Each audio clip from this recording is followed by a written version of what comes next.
Hi everyone, my name is Melissa van Dijk, and in today's video I want to look at something that has become a bigger topic over the past few years, especially with all the new regulations around vitamin A in skincare. And that is the question: are we actually using too much retinol without realizing it? This is something that often gets answered very quickly online, usually with a confident "no, it does not absorb much," or "the risk is basically zero."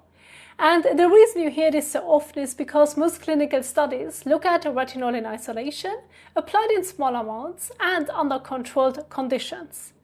Under those conditions, the systemic absorption, which means how much escapes the skin and enters the bloodstream, is very low.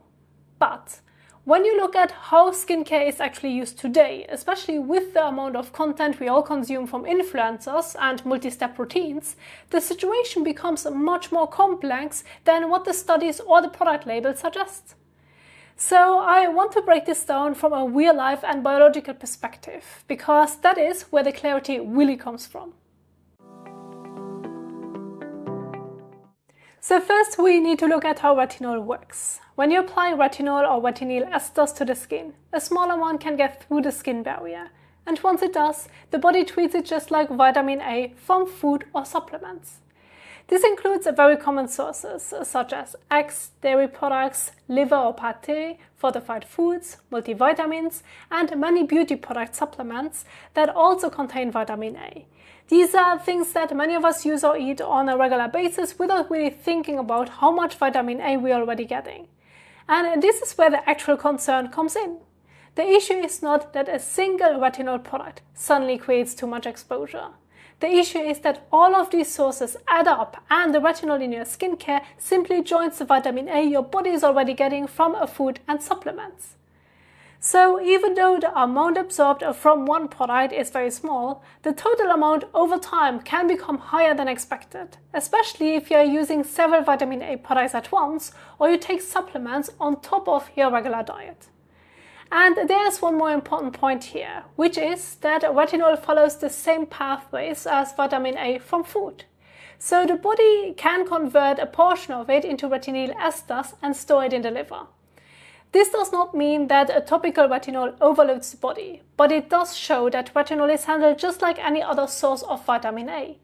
And this is why your total exposure matters when you use these products every day over long periods of time.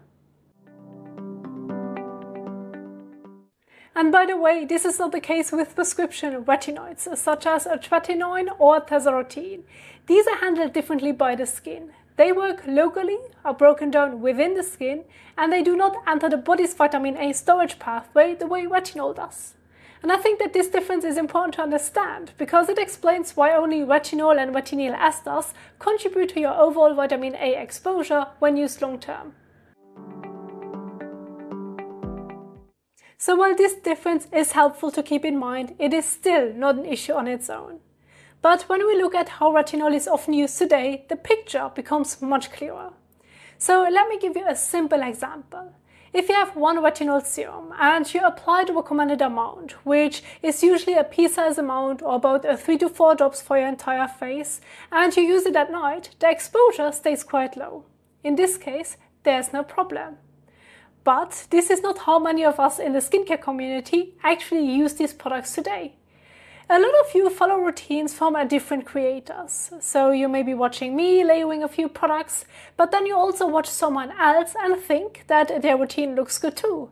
So maybe you can combine it. Or you try new launches because you think that this new product might finally make the difference. Or you simply add extra steps because it feels like more should give you better results. And before you know it, you have a retinol toner, a serum, a night cream with retinyl palmitate, an eye cream with vitamin A because you want the fine lines to go away, and maybe even a body lotion that also contains retinol. So individually, each product seems gentle, but layered together every single day, they can add up to a much higher total amount than anyone expects. And this is exactly why the European Union stepped in. Not because retinol suddenly became dangerous, and not because of skin irritation, which is something you often hear online, but this is not the reason behind the regulation at all. But because there's no way to know how people are actually using and combining these products at home. And the goal of this regulation is simply to create a safety measure so that the population as a whole stays within a healthy range of total vitamin A exposure over many years of daily use. Now, does this mean you should be afraid of retinol? No, not at all. For most people with a simple routine using just one vitamin A product, the total amount your body gets stays very manageable. And that is exactly how these products are meant to be used.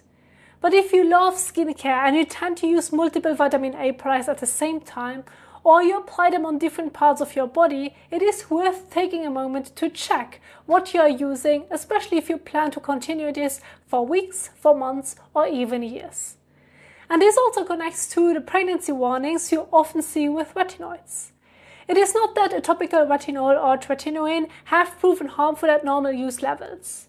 It is simply because the entire retinoid family is handled cautiously, and keeping total vitamin A exposure low during pregnancy is considered the safest approach.